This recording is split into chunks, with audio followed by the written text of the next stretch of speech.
Oke, assalamualaikum warahmatullahi wabarakatuh. Waalaikumsalam. Ya, perkenalkan saya Radi Makmur, teman-teman jenengan juga dari kelompok TKJ. Nggih.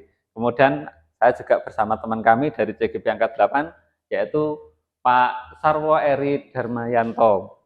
Monggo berdiri, Pak. Nggih, ketawis nggih. Tujuan kami dari kegiatan hari ini yaitu diseminasi untuk modul kami yaitu 1.4 terkait budaya positif.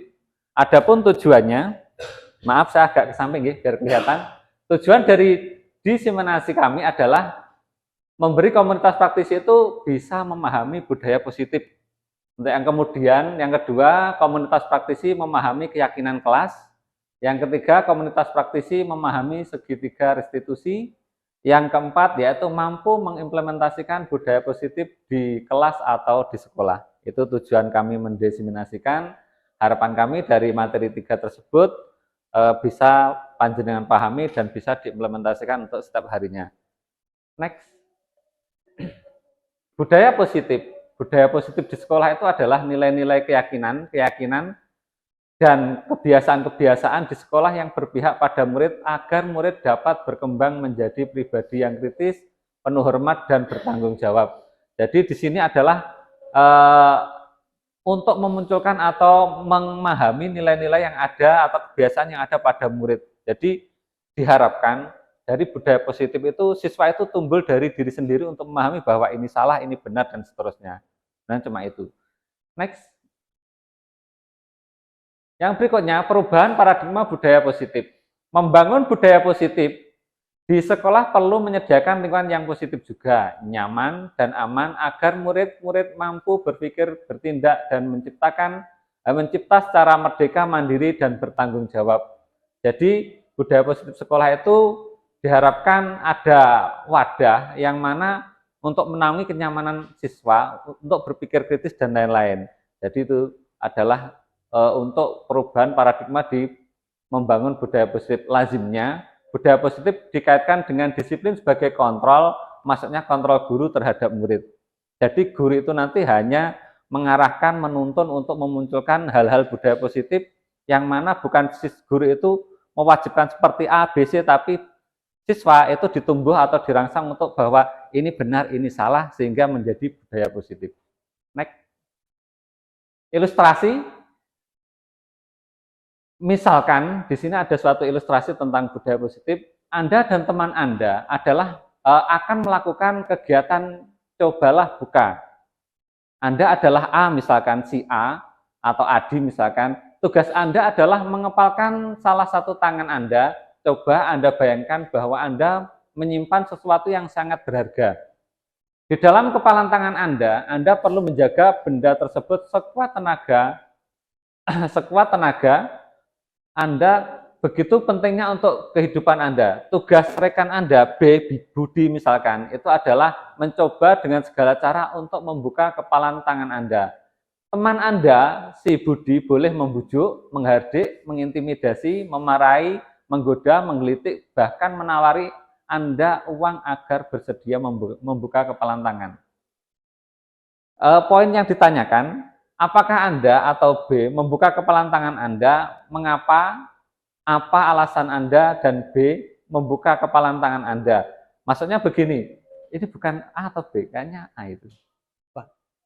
Anda atau A?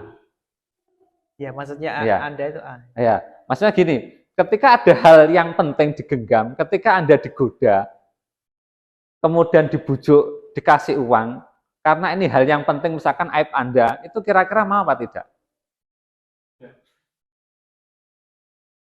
Dikasih uang,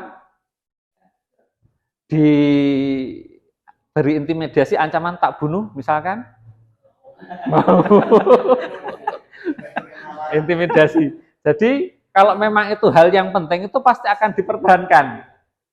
Yang kedua, di situ apakah Anda atau B menutup kepalan tangan Anda? Mengapa apa alasan Anda? B tetap menutup kepalan tangan Anda. Intinya begini, ketika ada sesuatu hal yang penting, itu yang mengontrol orang lain atau diri sendiri?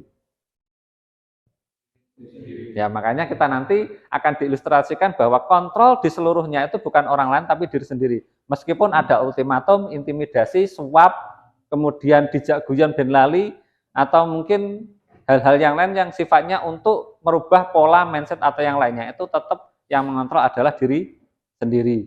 Next. Kita sendiri yang akan memegang kontrol atas kepalan tangan kita, apakah kita akan membuka atau menutup kepalan tangan kita, itu bergantung pada diri kita masing-masing sesuai dengan kebutuhan dasar kita saat itu. Makanya tadi ada yang saya tanyakan, ada memang kebutuhan hidup untuk hidup ya, itu ada. Kebutuhan untuk hidup itu ada. Makanya tadi ada yang saya tanyakan, misalkan dibunuh, ya tak buka. Karena itu tadi di garis bawah, kebutuhan dasar. Makanya nanti ada pola-pola kontrol itu akan dipengaruhi oleh apa, itu ada. Next. Paradigma stimulus respon atau ilustrasi kontrol. Ilusi kontrol. Ilusi guru mengontrol murid. Ilusi bahwa semua penguatan positif efektif dan bermanfaat.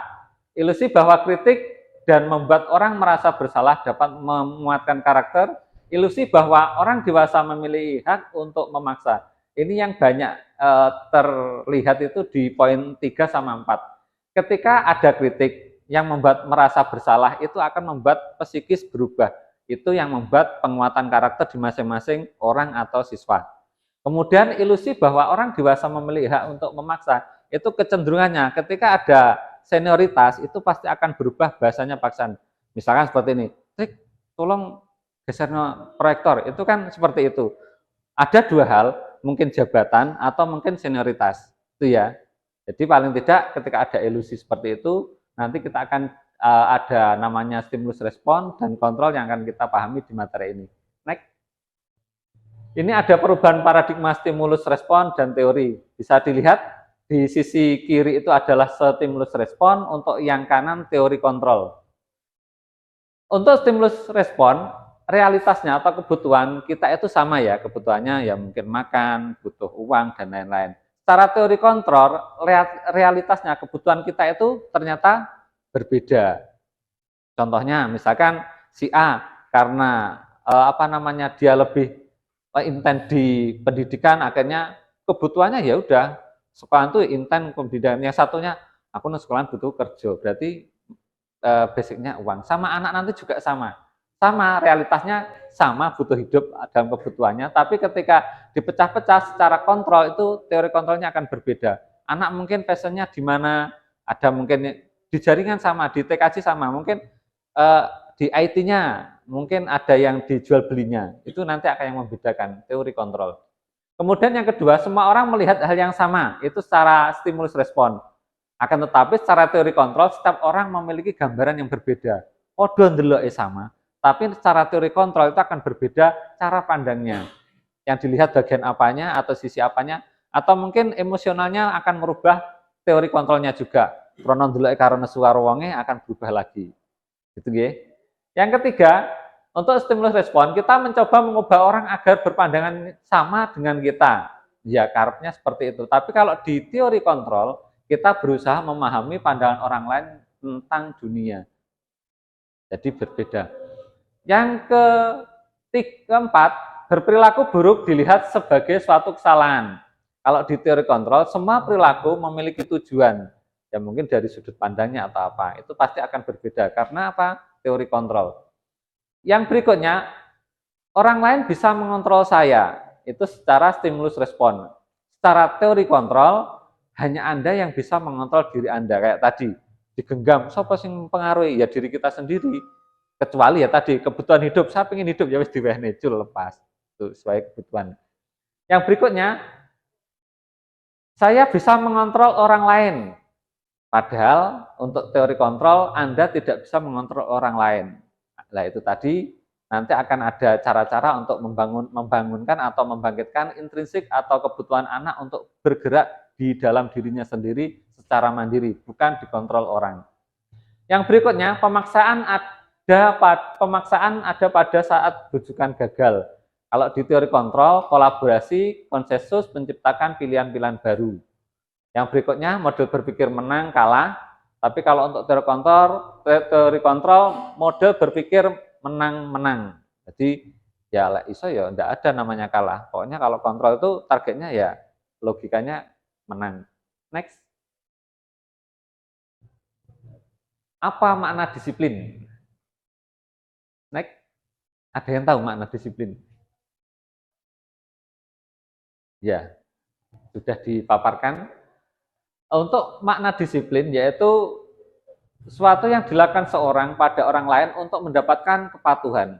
Kita cenderung menghubungkan kata disiplin dengan ketidaknyamanan. Contohnya ada keterkaitan dari tekanan mungkin ya. Silahkan kalian disiplin tepat waktu. Kalau kita sadar diri mungkin tidak apa-apa, tapi ketika kita ada hal lain, maka ada kecenderungan untuk ada ketidaknyamanan untuk menepati waktunya. Ki Hajar Dewantara menyatakan bahwa untuk mencapai kemerdekaan atau dalam konteks pendidikan kita saat ini, untuk menciptakan murid yang merdeka, syarat utamanya adalah harus ada disiplin yang kuat. Disiplin yang dimaksud adalah disiplin diri yang memiliki motivasi internal. Jadi sifatnya bukan karena aturan, tapi terbangun oleh diri sendiri. Seorang penulis Diane juga menyatakan bahwa arti asli dari kata disiplin ini juga berkonotasi dengan disiplin diri sendiri dari disiplin diri dari murid-murid. Sedangkan untuk Socrates dan Plato, disiplin diri dapat membuat seorang menggali potensinya menuju kepada sebuah tujuan mulia, suatu yang dihargai dan bermakna. Next.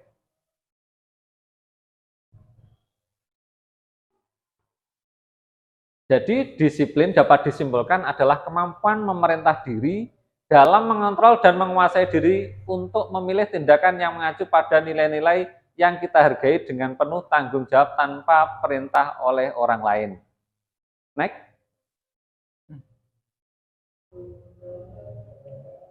Benar, nilai-nilai kebajikan. Ya. Yang berikutnya tentang nilai-nilai kebajikan.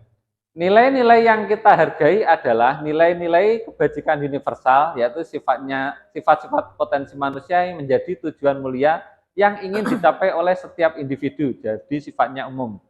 Nilai-nilai yang ingin dicapai oleh setiap anak di Indonesia tergambar dalam profil pelajar Pancasila.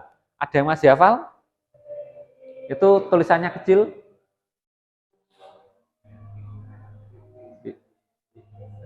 Ya. Ini yang hafal itu Mas Adam kayaknya. Mas Wildan. Iman betapa Yang Maha Esa. Ya. Berakhlak mulia. Ya, dua. Kebinekaan tunggal. Ya. Global. Ya.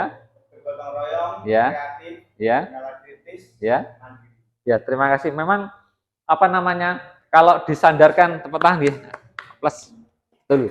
Jadi ada 6 dimensi yang harus dimiliki oleh siswa atau pelajar Pancasila. Kalau dulu itu kita P4, kalau sekarang profil pelajar Pancasila untuk memiliki 6 dimensi. Yang mana seluruhnya itu paling tidak bukan salah satunya saja yang dimiliki, tapi semuanya. Next. Motivasi. Menurut Diane Gosen dalam bukunya Restructuring School Discipline menyatakan ada 3 motivasi perilaku manusia. Yang pertama, untuk menghindari ketidaknyamanan atau hukuman. Apa yang akan terjadi apabila saya tidak melakukan? Itu motivasi eksternal. Yang kedua, untuk mendapatkan imbalan dari orang lain atau institusi. Itu biasanya apa yang saya dapatkan apabila saya melakukan, contohnya seperti itu. Biasanya harapan ketika melakukan hal itu tidak tulus, pasti ada permintaan feedback atau imbal balik dari yang sekitarnya. Contohnya misalkan, aku pengen masuk ke sekolah tertib biar dilihat oleh kepala sekolah. Nah, itu masih motivasi eksternal. Kalau yang atas tadi itu bentuk kenyamanan. Kalau misalkan apa yang akan terjadi apabila saya tidak melakukan, misalkan tidak melakukan tertib untuk masuk sekolah, seorang guru akan dipecat, otomatis itu masih ada ancaman untuk menyelamatkan diri. Itu namanya motivasi eksternal. Yang ketiga, ya yang ini yang penting, untuk menghargai diri sendiri. Contohnya, saya akan menjadi orang yang seperti apa bila saya melakukannya. Jadi kalau misalkan saya tuh pengen masuk sekolah tertib, ya karena untuk menghargai diri sendiri, memberi contoh ke siswa, kemudian agar memberikan tuntunan ke yang lain. Itu namanya motivasi internal atau tujuan disiplin positif atau biasa dinamakan motivasi intrinsik. Jadi muncul dari diri sendiri untuk bersikap baik atau berbudaya baik atau berdisiplin positif. Next. Hukuman, konsekuensi, dan penghargaan. Kira-kira hukuman itu perlu nggak untuk siswa? Ayo, selama ini kita sering menghukum. Kira-kira penting nggak? Pak Pur mungkin? Satu sisi bisa ya, bisa enggak. Karena dilihat dari pengaruh siswa itu terhadap lingkungannya. Berarti tergantung berat kecilnya permasalahan. Itu. Ada yang lain? Betul? Penting apa tidak? Lihat karakter siswanya, ya. Baik. Ya, kita ulas dulu. Ini ada suatu contoh, Ivan kurang menguasai pelajaran matematika. Sehingga pada saat pelajaran tersebut berlangsung, dia lebih banyak berdiam diri atau menggambar di buku pelajarannya.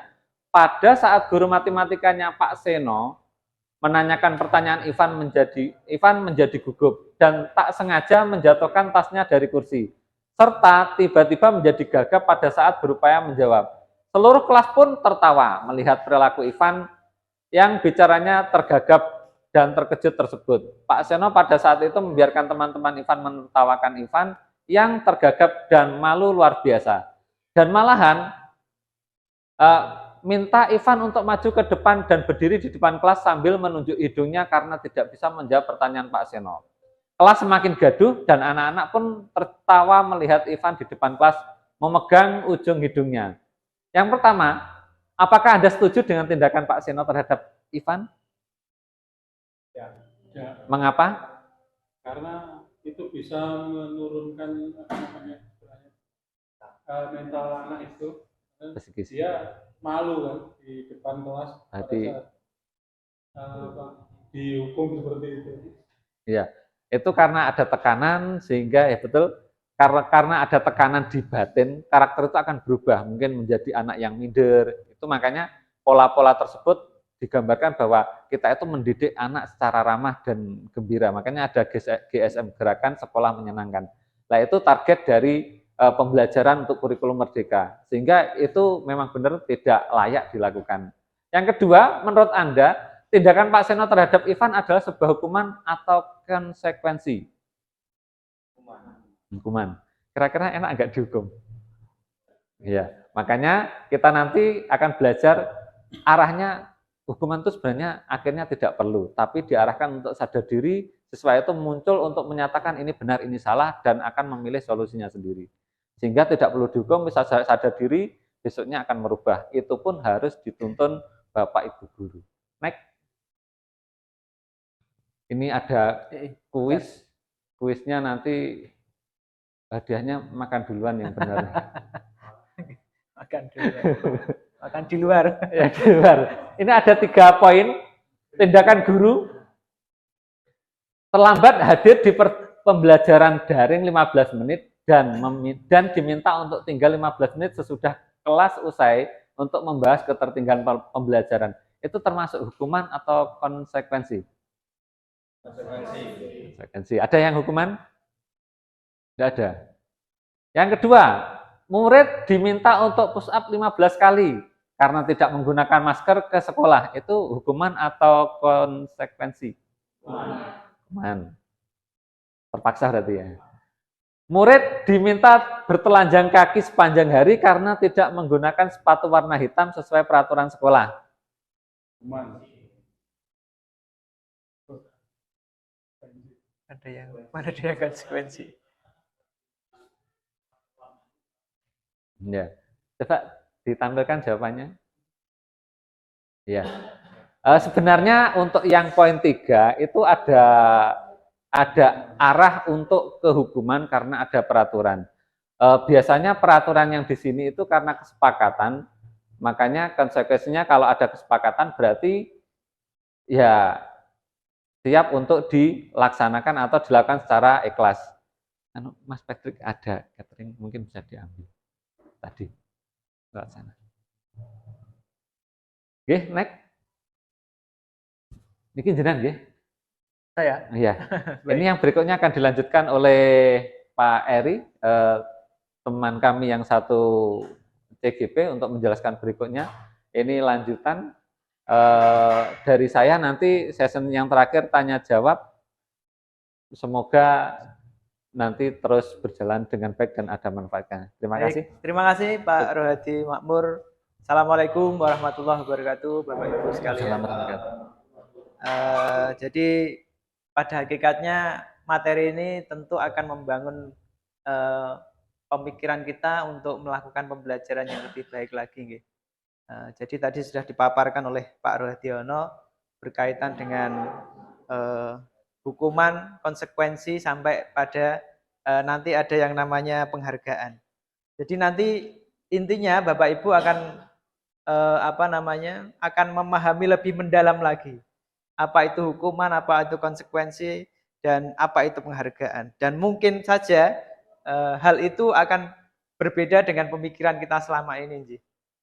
Jadi di sini ada kasus bahwa Ibu Anas guru kelas 2 SD, kebetulan SD yang diambil ya, mendapatkan masalah, murid-muridnya tidak bisa tertib berdiri antre di depan kelas. Antre atau antri Bapak Ibu? Antre ya. Bakunya antre. Terus kemudian selalu berebut ketika mau masuk kelas setelah jam istirahat usai. Ini tentu sangat mengganggu proses pembelajaran. Kemudian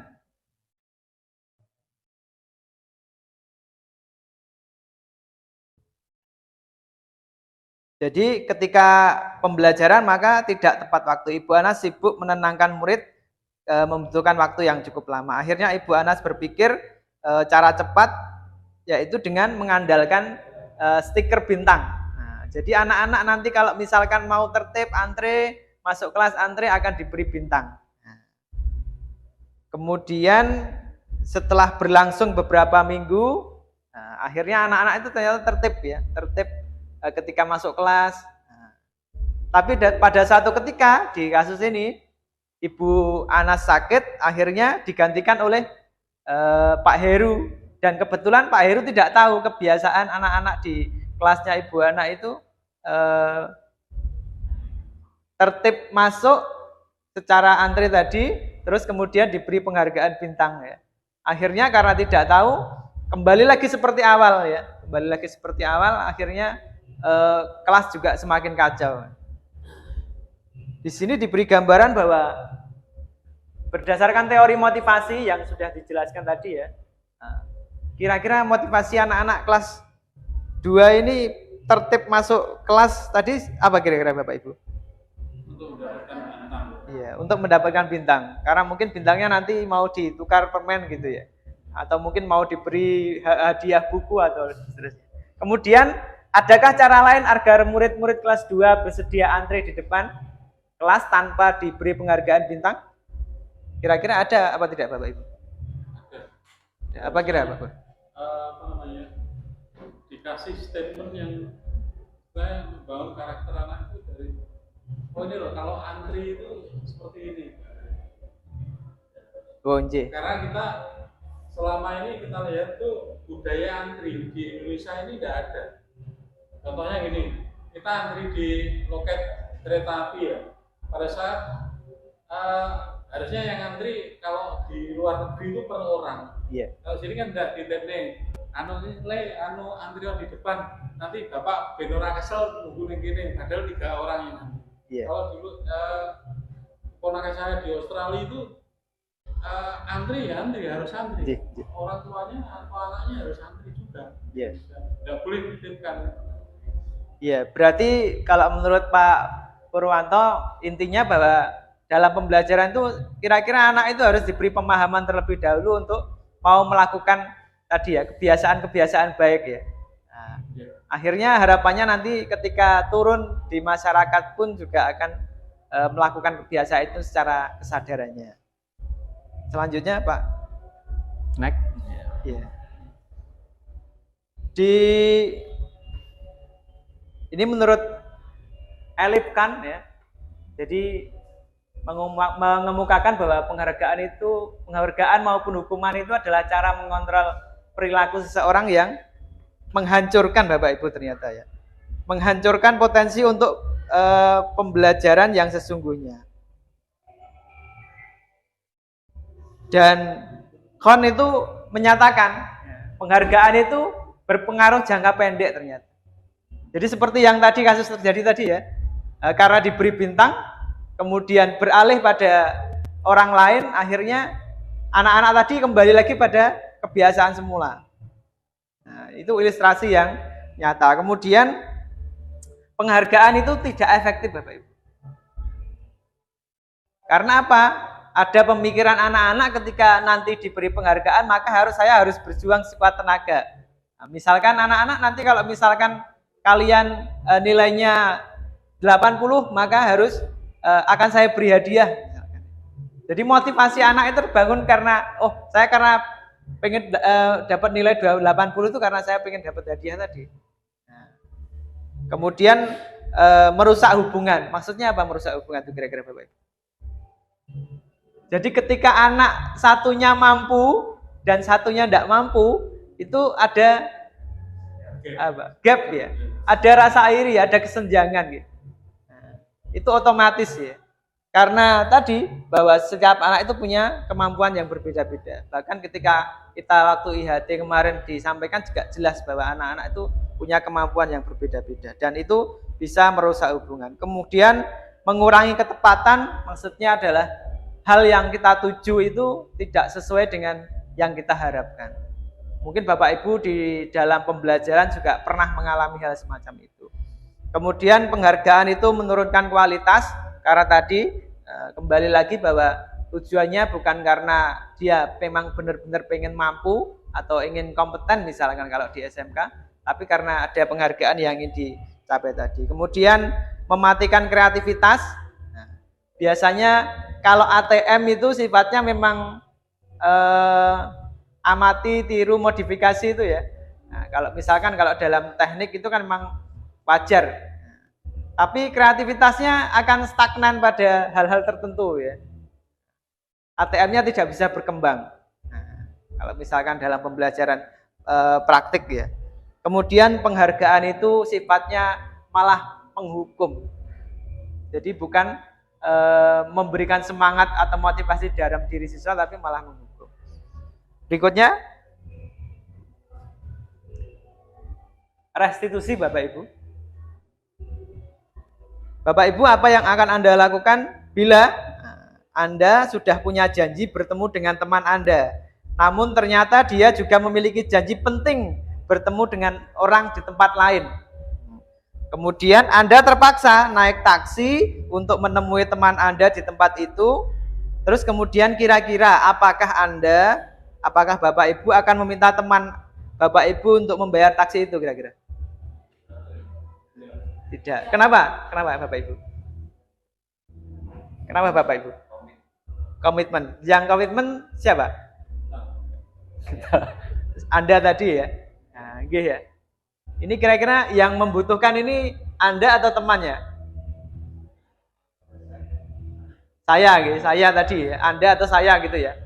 Jadi di dalam kasus ini gambarannya bahwa seseorang, misalkan siswa ya, ketika membutuhkan pembelajaran yang benar-benar pengen tahu, pengen pinter, pengen bisa, kemudian gurunya kebetulan misalkan berhalangan, Nun sewu misalkan kecelakaan, jadi tidak bisa mengajar, kalaupun mau mengajar di rumah. Nah, itu kan kemudian yang berusaha adalah siapa? Siswanya kan gitu, gitu. Siswanya akan berusaha bagaimana agar guru itu mampu mau memberikan pembelajaran pada saya, biar saya mampu, biar saya bisa misalkan materi tertentu, gitu. Nah, tapi kan tidak mungkin saya misalkan karena saya yang butuh, kemudian aku harus ke rumahnya Bapak, biaya misalkan Gojek ya, kan tidak mungkin saya akan membebankan biaya Gojek kepada bapaknya karena saya yang butuh. Nah, ini sebenarnya belum bisa tercipta di tingkatan sekolah ya. SD, SMP, SMK pun saya yakin belum banyak yang punya gambaran semacam ini. Kalau kuliah jelas, kalau Bapak Ibu dulu ketika kuliah itu kan yang butuh yang kuliah gitu ya. Bahkan kita pengen nilai bagus itu ya kita belajar dengan serius ya. Jadi kalau di SMA, kalau di SMK itu belum. Nah ini mungkin menjadi sebuah tantangan bagi kita. Berikutnya, jadi restitusi itu proses Bapak Ibu, proses kolaboratif mengajarkan murid mencari solusi atas masalah yang dia lakukan. Kemudian membantu murid tentang orang seperti apa yang dia inginkan. Kemudian itu menurut Colson Gerson ya. Kemudian restitusi itu membantu murid menjadi lebih memiliki tujuan, memiliki disiplin positif. Kemudian memulihkan diri tadi ya dari rasa bersalah. Penekanannya adalah bukan pada bagaimana perilaku itu menyenangkan orang lain tapi atau menghindari ketidaknyamanan, tapi lebih ke tujuan adalah menjadi orang yang menghargai diri sendiri, menghargai nilai kebijakan. Gitu nggih. Itu pengertian tentang restitusi. Kemudian cirinya berikutnya. Ini cirinya Bapak Ibu. Restitusi itu bukan untuk menebus kesalahan tapi belajar dari kesalahan. Jadi istilahnya kan kita sering memahami bahwa kita tidak akan mungkin ada istilah lah ya, ada apa namanya? Istilah pengalaman adalah guru terbaik. Pengalaman adalah guru terbaik. Atau mungkin tidak mungkin kita misalkan terjerumus dalam satu tempat kemudian berulang kali terjerumus pada satu tempat yang sama, itu kan satu hal yang salah tapi tetap dilakukan, jelas itu salah ya.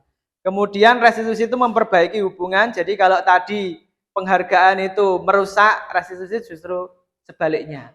Nah, kemudian bukan tawaran, tawaran bukan paksaan gitu.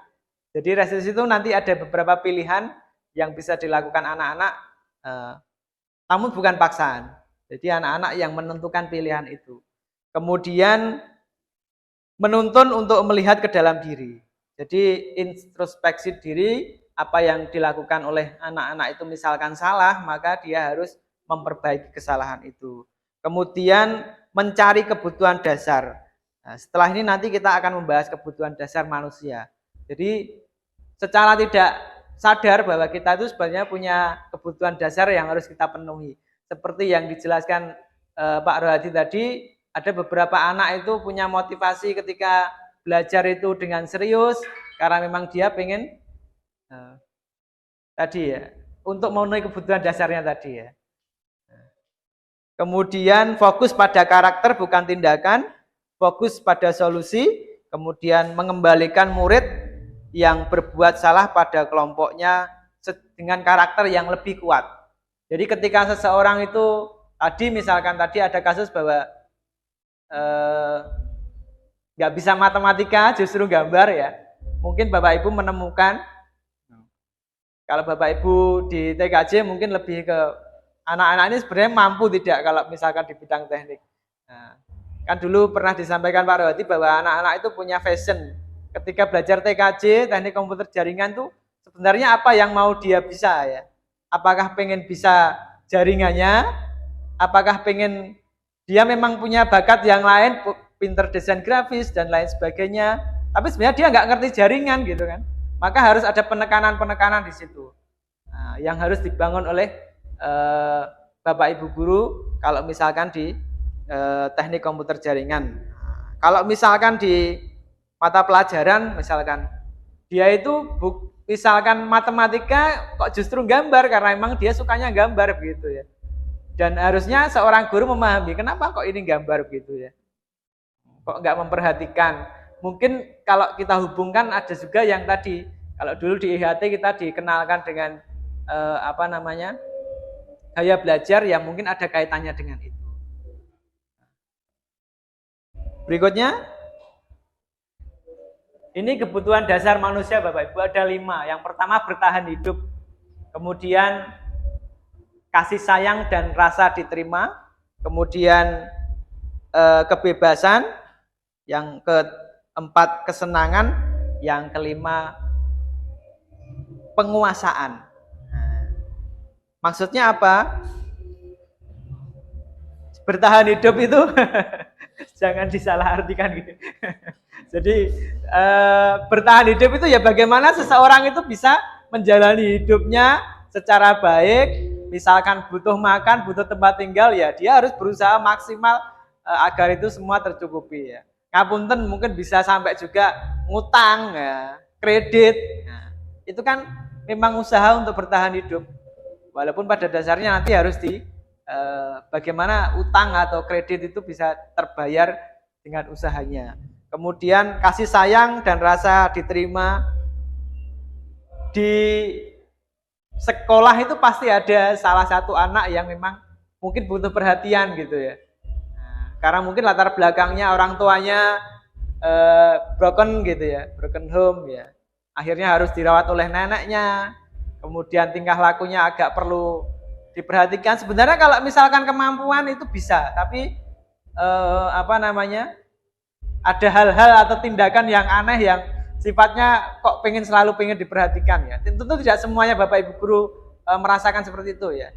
Nah, mungkin Bapak Ibu yang lebih intens itu akan merasakan, oh anak-anak ini ternyata butuh kasih sayang dalam arti pengen diperhatikan ya. Biar tetap belajarnya itu tetap semangat gitu. Kalau kebebasan itu lebih ke ini Bapak Ibu. Jadi tadi misalkan kalau kita hubungkan dengan gaya belajar dulu ya, bahwa seseorang yang gaya belajarnya misalkan audio visual atau audio ya dulu istilahnya ya. Jadi ada yang sukanya itu, saya itu termasuk orang yang kalau belajar itu gak suka ada rame-rame seperti ini Bapak Ibu. Gak masuk saya ya. Nah, jadi saya butuh kalau misalkan mengerjakan sesuatu tuh harus tenang, gak ada suara. Nah, itu baru bisa saya ngerjakan ya. Tapi ada juga anak itu yang memang harus jalan-jalan, harus dengarkan lagu itu malah justru senang ya, justru bisa. Itu mungkin ini ya. Jadi itu memang itu yang harus dipahami dulu oleh seorang anak sebenarnya ya. Sebenarnya teori-teori tentang gaya belajar itu sebenarnya harus dipahami anak dulu. Kalau tidak paham, saya yakin Bapak Ibu, kalaupun misalkan melaksanakan tes diagnostik itu ya pasti mungkin akan berbeda dengan kenyataannya ya. Karena itu sebenarnya harus timbul dari anak, bahwa dia sadar bahwa kalau dia belajar misalkan, saya sukanya kalau misalkan dengarkan lagu, melihat video saja gitu ya, lebih masuk ya. Otodidak kan ada ya, orang itu tidak melakukan pembelajaran atau tidak sekolah tapi mampu. Karena dia suka menyimak dari YouTube gitu ya. Akhirnya dia mampu, bahkan bisa dikatakan lebih profesional dari yang pendidikannya lebih tinggi. Dan itu kan banyak sekali kalau kita melihat di YouTube ya. Kemudian kesenangan kalau tadi kebebasan tadi ya, bebas memilih apa yang dia suka agar dia mampu mencapai misalkan tujuan pembelajaran yang diinginkan. Kemudian ada kesenangan itu sifatnya mungkin ada hubungannya dengan kebebasan tadi ya. Ketika dia mampu memilih sesuai dengan gaya belajarnya, maka dia akan merasa senang dan akhirnya tujuan pembelajarannya pun juga akan sampai. Kemudian penguasaan itu sebenarnya lebih ke bukan penguasaan jabatan. Kemampuan bukan ya. Tapi jabatan Bapak Ibu. Saya yakin yang namanya orang kerja itu pasti ada karir yang ingin dicapai ya. Nah, jadi karir itu yang pastinya akan diusahakan bukan hanya dengan nun sewu, hanya dengan duduk-duduk. Nah, misalkan nun sewu Bapak Ibu guru dalam hati kecil mungkin ada yang pengen jadi kepala sekolah ya. Nah, Mungkin ya. Makhluk Kalaupun halus. tidak apa-apa ya. Bahkan Bapak Ibu kepala sekolah itu ada yang pernah berpikir juga gini, tujuannya kemudian pengen jadi pengawas Bapak Ibu. Dan ketika sudah jadi pengawas Bapak Ibu, ada juga yang berpikir aku pengen jadi kepala dinas gitu ya. Nanti setelah pensiun jadi jadi kepala dinas, pengen jadi bupati atau gubernur gitu ya. Nah, itu sebenarnya ada penguasaan. Itu murni muncul dari dalam diri pribadi seseorang ya. Pastinya langkah-langkah seperti itu ya harus disesuaikan dengan kemampuannya ya. Harus disesuaikan dengan kemampuannya. Itu teori kebutuhan dasar manusia Bapak Ibu. Selanjutnya. Nah, ini kasus ya. Kasus tapi sudah langsung dijabarkan gitu. Tahun ini Dimas genap 17 tahun, ya senang sekali ketika ayahnya mulai mengajarkan cara menyetir mobil. Mungkin Bapak Ibu ada yang sudah pernah mengalami ini ya. Nah, saya jujur baru bisa naik motor tuh usia SMA kelas 3 ya. Nah, sebelumnya ya naik sepeda gitu ya. Mungkin Bapak Ibu yang kelahirannya lebih muda daripada saya ya. Pasti sudah bisa naik mobil ketika kuliah. Itu kan satu hal yang apa Bapak Ibu menyenangkan ya. Nah, ini juga dialami oleh si Dimas gitu ya. Kemudian terlihat senang berlatih setiap akhir pekan. Ketika ibunya bertanya apa yang membuat dia ingin bisa menyetir mobil ya. Beberapa jawaban yang mungkin itu satu, aku merasa bangga dan keren gitu ya. Ini apa? Penguasaan tadi ya. Nah, penguasaan tadi ya.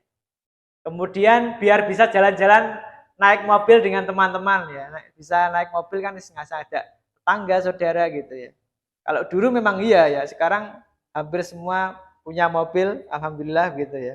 Nah, ini apa? Pengen kasih sayang, pengen bisa diterima begitu gitu. Nah, jadi kalau kita dengan teman kita baik itu kan maka akan ada keakraban yang mendalam. Kemudian ada bisa diterima. Wah, sampai nih numpak mobil ya gitu ya. Nah, kemudian senang bisa pergi ke tempat-tempat yang aku suka ya. Ini bebas ya. Ini kebebasan. Itu kebutuhan. Jadi di dalam kelas pun Bapak Ibu, siswa itu ketika melakukan tindakan-tindakan yang bagi kita melanggar peraturan, ada kalanya itu memang dia pengen tadi mencapai kebutuhan dasarnya. Cuma mungkin tidak pada tempatnya gitu. Nah, kemudian berikutnya, Pak. 5 posisi kontrol Bapak Ibu. Jadi sebagai seorang guru, nah, jadi seorang psikolog William Glasser itu berkesimpulan bahwa guru itu punya karakter ini ya, 5 posisi kontrol ya. Yang pertama itu penghukum.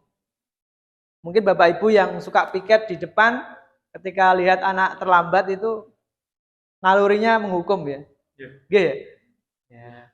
Misalkan Nun Sewu, karena dulu mungkin karena saya termasuk baru ya, baru 1 tahun di sini, walaupun 1 tahun saya juga coba memahami karakter sekolah. Oh ternyata tidak boleh menghukum ya. Nah, push up pun tidak boleh ya, lari pun tidak boleh ya. Hukumannya ya nggak ada ya. Cukup minta surat izin bisa masuk gitu aja. Mungkin kalau Bapak Ibu yang pernah bersekolah dulu di luar ya dihukum push up, lari dan seterusnya ya. Nah, jadi ada yang Bapak Ibu guru itu posisinya seperti itu. Kemudian yang kedua itu membuat rasa bersalah. Dibangun pemikiran pada diri siswa ya. Sampean ini seminggu panggah telat bagaimana ya. Nah, misalkan karena Bapak Ibu misalkan wali kelasnya, kemudian langganan setiap hari telat ya. Nah, setiap hari telat, akhirnya dibangun kesalahan piye? Sampean kok selalu berbuat salah itu, berbuat seperti ini bagaimana ya? Sampean nopo ora ngesakne aku sebagai wali kelas misalkan ya. Kalau sampean misalkan tiap hari terlambat itu kan pasti saya nanti yang jadi jadi acuan Bapak Ibu guru. Kayak wali kelasnya siapa gitu ya. Kan begitu ya. Kemudian teman sebagai posisi teman. Bapak Ibu yang di kelas itu akrab dengan siswa, bahkan seperti teman. Tapi kan nun sewu ketika posisi teman itu ada kala perilaku anak-anak pada kita itu ya gak tepat ya. Nah, misalkan halo Pak gitu ya, halo Bu gitu ya. Harusnya kan tidak seperti itu. Tapi kita kadang menyadari gak apa-apa, wong dia saya menganggap anak-anak itu sebagai teman gitu ya. Atau bahkan lebih apa ya, lebih perilakunya lebih ekstrim lagi ya. Mungkin menepuk dadanya Bapak Ibu guru ya. Nun sewu ngerangkel gitu ya. Ya benar usianya mungkin hampir sama lah katakanlah, tidak beda jauh, tapi kan tidak tepat kalau misalkan posisinya panjenengan sebagai Bapak Ibu guru pada siswa. Kemudian yang keempat itu sebagai posisi pemantau, biasanya cukup melihat, menyimak, terus kemudian menekankan. Nanti larinya ke konsekuensi tadi Bapak Ibu. Misalkan di sini ada aturan kan biasanya gitu ya. Anak-anak kalau pakai sepatu misalkan, kalau pakai sandal nun sewu ya. Di sini kan sering anak-anak itu pakai sandal ya. Akhirnya apa? Sandalnya dilepas gitu ya. Kamu sehari ya nggak usah pakai sandal ya. Topi kalau memang tidak atribut sekolah dilepas gitu ya. Nah, tidak usah pakai topi dan seterusnya. Itu pemantau. Nanti larinya ke konsekuensi Bapak Ibu. Kalau sebagai posisi pemantau. Kemudian posisi manajer Bapak Ibu. Posisi manajer ini adalah posisi yang paling bijak. Apakah manajer itu harus kepala sekolah? Tidak. Jadi Bapak Ibu guru pun bisa menggunakan posisi ini ketika menangani seorang siswa yang mengalami kesalahan ya, atau melakukan kesalahan. Berikutnya. Nah, ini gambaran tentang 5 posisi kontrol tadi Bapak Ibu ya. Jadi kalau maksudnya motivasi eksternal itu, jadi ketika Bapak Ibu itu berada di posisi penghukum, membuat rasa bersalah teman dan pemantau itu sebenarnya memberikan motivasi eksternal pada diri siswa ya, pada diri murid. Kemudian kalau posisi penghukum dan pembuat rasa bersalah itu perilaku kontrolnya negatif. Karena Bapak Ibu nanti di sini akan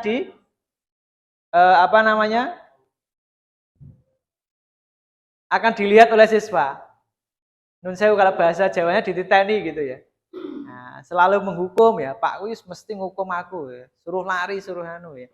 Dia akan timbul rasa benci misalkan ya. Akan timbul rasa sakit hati ya, wis ditenono ya.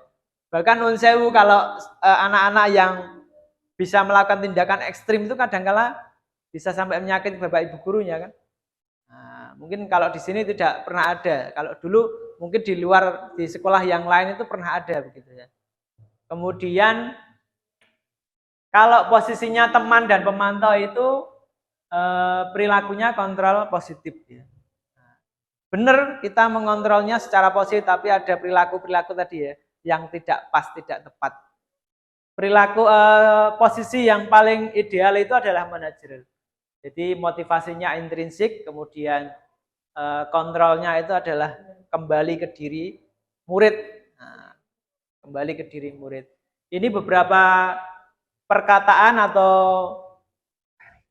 guru yang bisa dibuat. Ya. Kemudian hasilnya ya. Jadi kalau tadi ada istilahnya guru menghardik ya, merujuk, menyakiti. Kalau tadi kan ada ilustrasi ya Bapak Ibu. Kalau panjenengan punya barang berharga di dalam genggaman tangan panjenengan, kemudian ini harus dijaga, tidak boleh sampai terbuka atau jatuh atau dilihat orang ya. Nah, tapi ada orang yang menghardik, kemudian membujuk, menyakiti tadi ya. Kalau istilahnya Pak Rohadi tadi mengintimidasi. Ya. Ini posisinya adalah seorang penghukum ya. Kemudian suka ceramah ya, menunjukkan kekecewaan yang mendalam ya. Nah, panjenengan sebagai wali kelas kemudian karena yang sering telat itu adalah anak didiknya panjenengan, anak binaan panjenengan, maka membuat rasa bersalah ya. Jadi kecewa ya, mengecewakan. Kemudian teman itu membuat alasan ya untuk murid-murid. Kalau pemantau itu menghukum, mengukur, tadi kembali lagi ke konsekuensi yang harus dilakukan oleh siswa. Kalau manajer itu tadi ya, bagaimana seorang anak itu menyadari kesalahannya dan mau bertanggung jawab atas kesalahan yang dia buat. Bagaimana Pak? Kunci. Siap. Berikutnya, keyakinan kelas Bapak Ibu, nilai-nilai keselamatan dan kesehatan yang kita sebut sebagai suatu keyakinan, yaitu nilai kebijakan universal yang disepakati secara tersirat atau tersurat. Kemudian tidak melihat latar belakang ras, suku, ya, agama. Kemudian nilai kebijakan itu menekankan pada keyakinan seseorang, lebih memotivasi diri seseorang dari dalam, lebih tergerak, lebih bersemangat menjalani keyakinan. Kemudian pembentukannya ini Bapak Ibu, keyakinan kelas itu bersifat abstrak daripada peraturan. Jadi kita tahu bahwa ada peraturan, ada keyakinan kelas. Nah, kalau kita peraturan itu mungkin peraturan sekolah yang sudah ditempel di setiap kelas, maka kita bisa membuat keyakinan kelas. Ini bisa dilakukan oleh Bapak Ibu wali kelas. Gitu. Kalau di pembelajaran masing-masing guru itu bisa kesepakatan kelas. Nah, istilahnya mungkin bisa berbeda-beda. Kemudian berupa pernyataan-pernyataan universal, senantiasa dibuat dalam bentuk positif. Jadi redaksinya atau diksinya itu dibuat positif, kemudian tidak terlalu banyak sehingga mudah diingat dan dipahami oleh seluruh anak didik kita di kelas. Kemudian sebaiknya sesuatu yang dapat diterapkan di dalam lingkungan, terus hendaknya ikut berkontribusi dalam pembuatan keyakinan kelas melalui kegiatan curah pendapat atau diskusi, gitu. Kemudian bersedia meninjau kembali keyakinan kelas itu dari waktu ke waktu. Makanya ada harapan bahwa visi misi itu harus ada review ya. Sudah sesuaikah? Kalau tidak sesuai nanti ditambah atau mungkin diubah gitu. Selanjutnya, ini Bapak Ibu, keyakinan kelas itu kalau misalkan peraturan, kita punya peraturan kalau di komputer misalkan TKJ mengembalikan barang pada tempatnya. Ya, ini adalah keyakinan kelasnya atau nilai kebijakannya adalah bertanggung jawab. Nah, jadi anak-anak diajari ini adalah tanggung jawab ya. Kemudian dilarang mengganggu orang lain, itu adalah bentuk nilainya adalah menghormati orang lain atau dan diri sendiri ya. Kalau misalkan kita ganggu orang, tentu kita tidak mau diganggu dan sebaliknya. Kemudian hadir 15 menit sebelum pelajaran dimulai itu menghormati orang lain dan komitmen. Kemudian dilarang melakukan kekerasan, keyakinan kelasnya adalah keselamatan, dilarang menggunakan narkoba, nilai keyakinannya adalah kesehatan dan keselamatan. Ini nanti disesuaikan dengan peraturan kelas yang ada di sekolah masing-masing Bapak Ibu. Nah, kemudian ini adalah segitiga restitusi Bapak Ibu. Kalau tadi restitusi, kalau ini adalah langkahnya. Jadi untuk melakukan restitusi ada 3 langkah ya. Nah, yang pertama itu menstabilkan identitas, yang kedua validasi tindakan yang salah, yang ketiga itu adalah tadi menanyakan keyakinan. Jadi beberapa materi yang di awal tadi sebenarnya adalah muaranya di sini, segitiga restitusi. Nah, kemudian ini Bapak Ibu, langkahnya adalah ini beberapa pernyataan atau kata atau kalimat yang bisa dilakukan Bapak Ibu guru untuk tadi melakukan segitiga restitusi dalam rangka melahirkan kesadaran anak-anak ketika melakukan sebuah kesalahan. Misalkan ini berbuat salah itu tidak apa-apa. Ini menstabilkan identitas Bapak Ibu. Kita tidak boleh menghardiknya secara langsung ya. Misalkan saya dulu di SMA juga pernah melakukan kesalahan, di SD juga pernah. Maka ketika anak-anak yang sekarang kita hadapi melakukan kesalahan itu ya kita kuatkan ya. Ya, terlambat itu tidak apa-apa. Tapi kalau terlalu berulang-ulang dan terus-menerus kan pasti salah ya.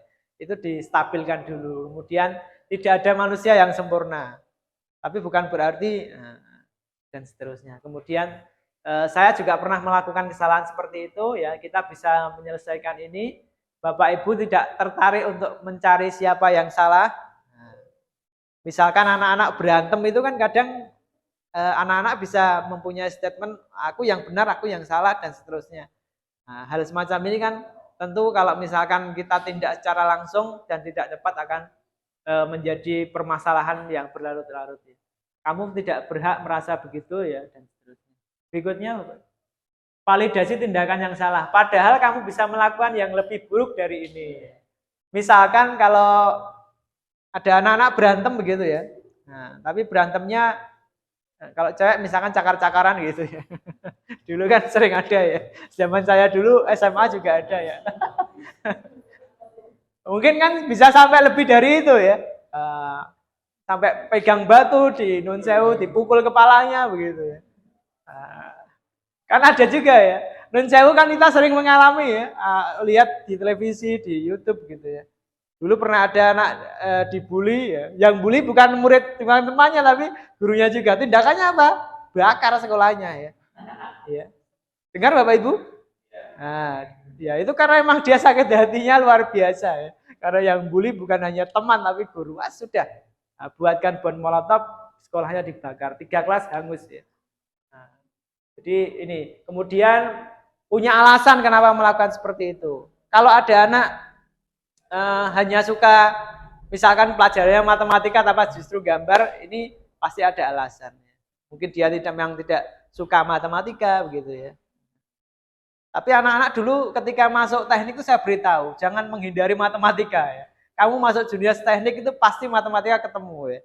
Nah, kalau ada anak-anak kok ambil teknik gak suka matematika ya sudah, pulang saja ya. Gak usah sekolah ya. Ambil bahasa saja. Iya. Itu yang sering saya kuatkan seperti itu. Kita patut berbangga pada diri sendiri, pada diri sendiri karena kamu telah melindungi suatu. Nah, kamu boleh mempertahankan sikap itu, tapi kamu harus menambahkan sikap yang baru.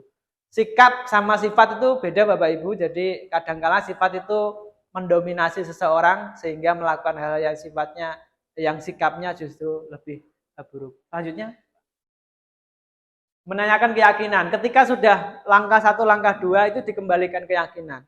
Karena tadi sudah membuat kesepakatan kelas, kesepakatan kelas atau keyakinan kelas bahwa dia harus kembali ke sini. Kalau ada anak-anak misalkan selesai pembelajaran, alatnya masih berserakan, tidak dikembalikan pada tempatnya, berarti mereka tidak tanggung jawab. Maka kita juga harus kembali lagi pada anak tersebut untuk meyakinkan bahwa apa yang kita sepakati, apa yang kita yakini, ya sudah harus menjadi tanggung jawab masing-masing. Ketika kita misalkan di forum kadang-kala Bapak Ibu makanan sampah menjadi tanggung jawab pribadi, itu sebenarnya adalah keyakinan. Membangun keyakinan. Sehingga ketika Bapak Ibu itu pulang pada kegiatan ya sudah bersih. Bahkan Nun Sewu, makan itu juga sama. Dulu sering disampaikan pada Bapak Kepala Sekolah saya ketika di SMA Muhammadiyah, makan itu tidak boleh tidak sampai habis ya. Walaupun minum, walaupun sudah kenyang ya. Ya minum tuh kalau misalkan minum aqua Nun Sewu 1 gelas terus sudah setengah kok ditinggalkan ya. Khawatirnya barokahnya itu ada di akhir ya. Maka ya mau nggak mau dihabiskan ya. Nah, jadi itu adalah gambaran keyakinan yang mungkin bisa disampaikan pada anak-anak untuk tadi ya, selalu bertanggung jawab dan seterusnya. Selanjutnya, refleksi Bapak Ibu. Bapak Ibu, ketika sudah sebelum ke refleksi, mungkin tanya jawab dulu, Pak. Ya, tanya jawab atau disetelkan suatu video restitusi gitu. Nggih, monggo. Pripun, disetelkan contoh restitusi nopo mau tanya nopo pripun? Bapak Ibu sebelum ke refleksi ada pertanyaan? Monggo. Atau sebelum ke tanya jawab diputarkan dulu videonya Pak Rohadiono. Suaranya rene. Baik. Nek suara nih gini di suara nih. Sana nanti. Enggak ada. Mlebu nganu, mlebu HDMI. Soundnya sound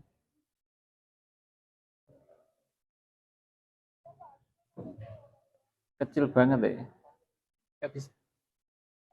Enggak nggawa sound Bluetooth ya. Monggo, boleh bertanya Bapak Ibu. 1 atau 2. Kalau panjenengan tidak bertanya berarti sudah memahami konsep tadi ya, budaya positif ya. Jadi intinya begini Bapak Ibu. Budaya positif itu adalah muara yang paling istilahnya adalah hal yang ingin kita capai gitu.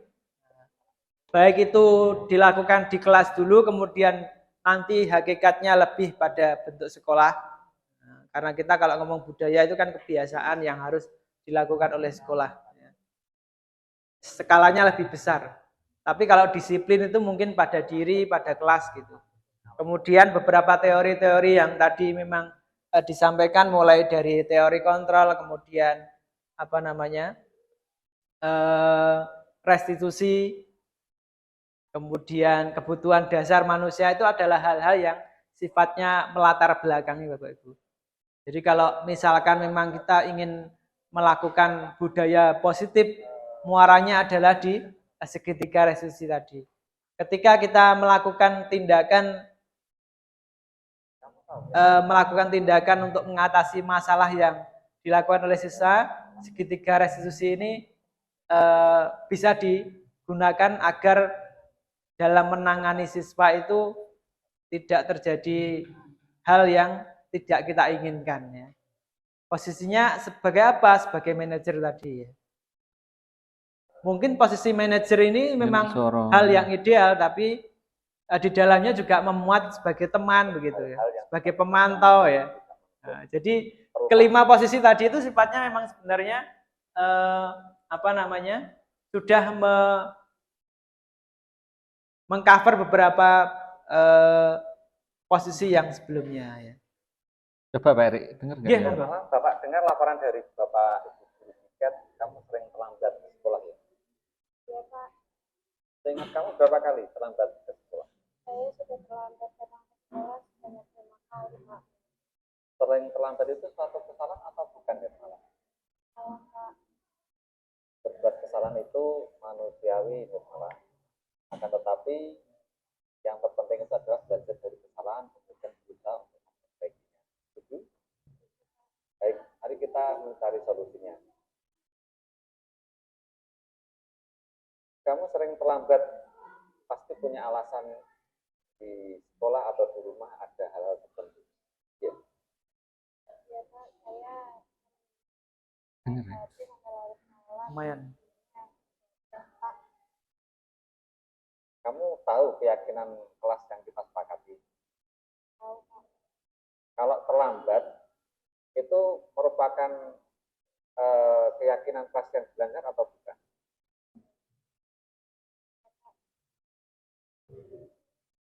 Kamu tahu keyakinan kelas yang kita sepakati? Tahu Pak. Kalau terlambat ke sekolah sesuai dengan keyakinan kelas itu termasuk apa ya? Kedisiplinan Pak. Buat kamu, kedisiplinan itu penting apa tidak? Penting Pak, karena dari kedisiplinan saya bisa tepat waktu dan lebih menghargai waktu. Betul, kedisiplinan itu sangat bermanfaat untuk kita.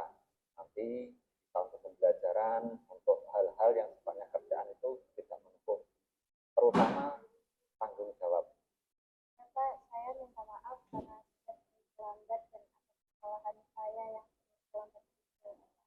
Ya, sikap yang sangat baik. Kamu sudah minta maaf, yaitu sekarang paling tidak kamu apa yang harus kamu lakukan biar tidak datang terlambat ke sekolah lagi.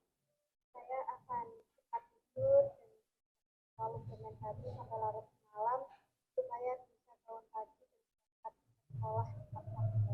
Baik, kamu sudah menemukan solusinya. Saya akan koordinasi dengan orang tua kamu untuk mendamping kamu, mengingatkan kamu biar tidak berdagang terlalu malam, utamanya biar tidak datang terlambat ke sekolah lagi. Sekarang kamu boleh meninggalkan kelas. Ya Pak, terima kasih. Ya, Ya, baik. Untuk restitusi itu memang ada 3 langkah. Tadi sudah dijelaskan oleh Mas Eri. Kalau di situ dilihat intinya itu anak itu tidak digiring untuk dihukum, tapi diberi kesadaran dan meyakini bahwa pelanggaran itu melanggar keyakinan kelas. Setelah keyakinan kelas itu sadar dilanggar, anak itu dibangkitkan untuk nilai intrinsiknya muncul dari diri sendiri untuk memperbaiki, dan kita itu hanya mendampingi saja. Sebenarnya itu intinya, nggih. Itu contoh, mungkin banyak kekeliruan. Ada yang ditanyakan mungkin sebelum kita selesaikan atau kita tutup? Bu Kajur, ya Pak Pur, monggo. Tanya, Pak, kalau menghadapi siswa itu kita sebagai guru kadang-kadang itu kita lebih berperan sebagai hakim dan jaksa bagi orang lain dan jadi pengacara bagi diri kita sendiri kalau kita salah. Nah itu, ini kan istilahnya apa? Sifat dasar manusia kayak salah. Kekuasaan tadi kan. Tapi begitu kita salah, kita jadi pengacara bagi diri kita sendiri, bela mati-matian. Oh saya tidak salah, alibinya kan ada. Nah itu. Jadi Pertanyaan. paling enggak apa namanya? Gimana caranya agar sikap kita pada saat menghadapi siswa yang salah itu lebih arif, bijaksana dan lain sebagainya. Ya. Caranya nggih. Pemahaman lebih dalam. Nggih, niku begini, untuk cara penanaman keyakinan kelas itu diawali dari waktu pembelajaran di awal. Jadi kita menanyakan peraturan-peraturan. Peraturan itu nanti dibuat kalimat positif dengan bahasa memperbaiki, membersihkan ruangan, ruangan harus bersih, kita tidak boleh tidur di kelas dan lain-lain. Itu bukan dilarang tidur di kelas, bukan. Bahasanya kalimat positif. Sehingga itu nanti akan dikirim menjadi bentuk bahasa disiplin atau mungkin keyakinan kelas bahwa itu melanggar kedisiplinan. Berarti apa? Itu ditanamkan. Setelah sadar anak itu tertanam nilai budaya positif, baru ketika ada permasalahan dipanggil seperti tadi, menggunakan segitiga restitusi. Dipahami dulu secara urutan bahwa jati dirinya seperti apa. Oh ya memang wajar, orang yang salah itu wajar dan lain-lain. Pokoknya dikuatkan, kemudian diarahkan sampai terakhirnya untuk mencari solusi atau langkah menanyakan keyakinan. Apakah itu melanggar keyakinan kelas, melanggar, kalau melanggar bagaimana. Akhirnya anak itu sadar secara intrinsik dari diri sendiri. Kalau masa lalu kita itu mungkin pendidikannya justik ya, salah dihukum, bener apresiatif gitu. Itu sekarang dirubah. Makanya ada namanya keyakinan kelas yang dipaparkan tadi, namanya budaya positif. Nonton. Ada lagi yang ditanyakan? Atau mungkin didiskusikan? Bu Kajur mungkin? Geser. Halaman.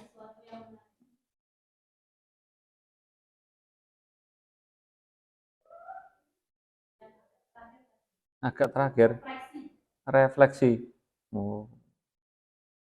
Refleksi terakhir. Budaya positif ya? J. Kalau dilihat dari refleksi, perasaan saya, perasaan kami, jadi ada sesuatu hal yang sangat bagus. Bagaimana kita membangun sebuah budaya di lingkungan kita dalam hal mengajar, menyikapi siswa yang dengan tipikal berbeda-beda. Yeah. Akan tetapi dalam penerapannya, Pak, tentunya itu juga tidak mudah. Ya, merubah. J. Yang mana kita harus lebih luas dalam hal menyikapi berbagai banyak masalah. Terus, menurut Bapak itu apa yang harus kita lakukan supaya itu bisa diterapkan secara maksimal? Artinya, contoh saja ketika kita menghukum seorang anak, ya, kan nggak boleh, kalau dari keterangan tadi nggak boleh dihukum. Harusnya dibangun sebuah membangun diri lah ibaratnya seperti itu. Itu yang mungkin kita agak kesulitan di situ. Dalam artian kalau apapun kita memberikan wejangan ke anak belum tentu itu menang. Ji. Saya yakin itu akan melibatkan banyak pihak, hanya dari seorang guru. Iya. Berarti Menurut Bapak, apa yang harus kita lakukan supaya itu bisa maksimal Pak untuk membangkitkan kesadaran anak tanpa harus menghukum dan mengintimidasi? Gini, kalau terkait dengan cara, memang tadi topiknya juga ada merubah paradigma lama untuk berbudaya positif. Jadi saya tambahkan, ngapunten Bapak Ibu. Jadi kalau misalkan dalam penerapan, memang saya dulu sempat menyatakan kalau penerapan segitiga restitusi ini, statement saya itu harusnya lebih ditekankan pada wali kelas atau Bapak Ibu guru BK. Ya. Artinya apa? Sempat tapi ditolak oleh beberapa Bapak Ibu guru yang ada di forum. Ya, saya terima. Tapi saya tidak salah persepsi bahwasannya bahwa kenapa kok Bapak Ibu wali kelas? Karena Bapak Ibu wali kelas itu yang memang benar-benar tahu anak didiknya. Harusnya kan memang kalau katakanlah 36 siswa itu karakternya harus tahu bagaimana setiap anak ini. Nah, bahkan di TK itu saya pernah menyarankan ke istri saya, anak saya TK A, kemudian naik ke TK B. Terus ditanya, loh, apa Mas kritik atau saran yang bisa disampaikan ke sekolah? Wali kelasnya tetap, gitu ya. Wali kelas itu harus ngikuti. Ketika anak itu misalkan dari TK A ke TK B, dia kan sudah kenal sama setahun, dan bahkan saya yakin di SMK atau SMA pun juga harus seperti itu. Wali kelas itu kalau ngikuti, bukan artinya harusnya siswa tidak akan merasa bosan kalau wali kelas itu benar-benar mempunyai rasa kekeluargaan, ngomong dan sebagainya, gitu. Termasuk nanti kalau misalkan si A si B ini masalahnya adalah sesuatu yang misalkan sangat mendasar, itu ya seorang wali kelas pasti akan tahu bagaimana cara penanganannya. Dan pastinya Bapak Ibu BK dan wali kelas itu memang harus sangat paham dengan langkah ini. Jadi penguatan, karena apa? Saya pernah menyatakan begini. Kalau Bapak Ibu guru, misalkan saya bahasa Indonesia, saya bukan wali kelas, ketika saya tahu bahwa si A ini beberapa kali di jam saya terlambat, akan saya tangani. Ya kalau kemudian dia terima, gitu. Mungkin Bapak Ibu kan begitu maksudnya, gitu. Si A ini kalau tadi kan misalkan, ayo ikut saya ke ruang guru, saya beri wejangan, gitu. Ya kalau si A ini kemudian merasa chemistry dengan saya, kemudian mau dengan apa yang saya sampaikan. Tapi kalau tidak, kan dia bisa melakukan hal yang sebaliknya. Loh, Bapak ini siapa kok begitu kepo, begitu ngurusi saya gitu ya. Bapak Ibu kan cuma guru saya gitu kan. Kalau walaupun dia menyatakan seperti itu pun kan juga tidak salah. Tidak salah kan gitu. Jadi memang penekanannya itu lebih ke wali kelas atau Bapak Ibu guru BK. Kemudian mungkin tambahannya begini. Kalau misalkan ini memang terjadi pada banyak anak, terus kira-kira bagaimana gitu. Maka penanganannya harus lebih intensif. Ketika anak-anak itu bolos, misalkan dalam kurun waktu 1 minggu itu harusnya kan sangat terpantau gitu. Bapak Ibu kalau anak-anak itu misalkan Pak Wildan yang biasanya wali kelas gitu, pasti tahu ya. Oh si A ini sudah seminggu ini kok 3 kali tidak masuk ya. 3 kali itu kan sudah sangat tidak wajar. Maka harus ada konfirmasi pada orang tua atau mungkin pada BK dan harus segera ditindaklanjuti. Tidak perlu menunggu sampai katakanlah, oh nunggu 10 kali dulu tidak masuk, kan tidak seperti itu ya. Nah, sebenarnya jadi wali kelas itu berat ya, sangat berat ya. Jadi itu penerapannya Bapak Ibu. Kalau misalkan itu gambaran ideal gitu Bapak Ibu. Kalau misalkan karena aktivitas pekerjaan dan tugas yang sangat banyak, pasti hal-hal semacam itu harus dibagi-bagi. Nah, bagaimana seorang guru itu memang harus punya job desk-nya masing-masing, khususnya kalau wali kelas ya menangani masalah yang terjadi pada anak, agar tidak terjadi hal yang kesalahan anak itu kemudian berlarut-larut dan menjadi kesalahan yang fatal gitu. Mungkin ada tambahan Pak Rodi? Ya. Ini untuk prosesnya itu memang kami itu ditugaskan untuk mengimbaskan, makanya ada diseminasi. Itu terlahir dari pribadi dulu. Nah itu nanti ada lingkungan yang terimbas, itu terkecil adalah mungkin di lingkungan sekitar. Makanya kami kemarin usul adalah teman-teman TKJ. Yang mendukung dan yang berkewajiban penting itu wali kelas dan BK. Makanya ketika setiap guru sudah punya kesepakatan untuk disiplin ada budaya positif untuk keyakinan kelas, itu nanti sudah ada kesepakatan anak ketika ada permasalahan tinggal dipanggil dan lain-lain. Lah untuk lebih detailnya misalkan tidak ada perubahan baru di wali kelas dan BK seperti itu. Makanya kami pengimbasannya itu ada namanya lingkaran berpengaruh gitu. Itu yang terkecil adalah di teman-teman sekitar. Makanya kami sudah konsultasi dengan fasilitator kami juga untuk mengimbaskan materi ini biar apa anak itu belajar senang, kemudian menghasilkan sesuai dengan passionnya tanpa ada pembunuhan karakter. Karena kalau dilihat banyak punishment, hukuman itu membunuh karakter untuk menjadi orang atau anak yang generasi berikutnya adalah orang-orang yang temperamen, kemudian balas dendam ke juniornya seperti itu. Itu maksudnya.